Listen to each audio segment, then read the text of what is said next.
На средбите кои Заев ги имал со Либерално-демократската партија и Демократскиот сојуз се разговарало за можните наследници на премиерската функција.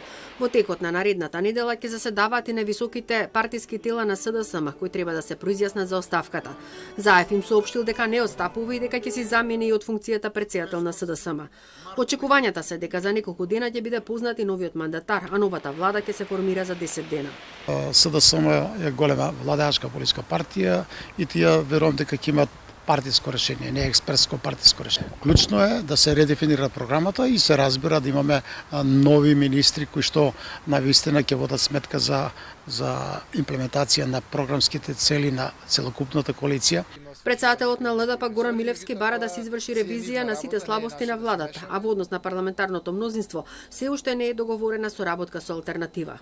За проширување на парламентарното мнозинство се очекува сега шансите се можеби 50-50, јас натежнувам дека предпоставам ќе го задржиме овој формат, но и секое проширување на коалицијата е добре дојдено, меѓутоа сепак тоа треба да тие разговори да ги финишира премиерот, дали ќе завршат со успех не знам.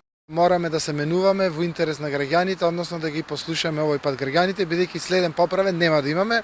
Ова е последната шанса да се продолжи, да речам, ова владеачка гарнитура да обстани во овој формат. Во алтернатива МОЛК, оттаму соопштија дека денови веќе заседаваат органите на партијата пошто ќе го кажат својот став.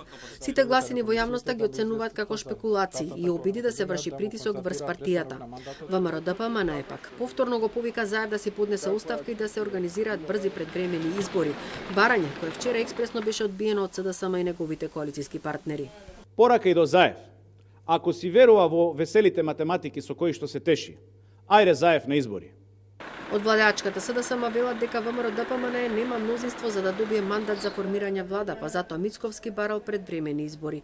Во партијата работат на решение и одлуки со кои СДСМ ќе се реорганизира со единствена цел да продолжат да му служат на народот на највисоко можно ниво, како и тоа да биде водечка партија во парламентарното мнозинство, кое ќе го одржува реформскиот и прогресивниот курс на земјата.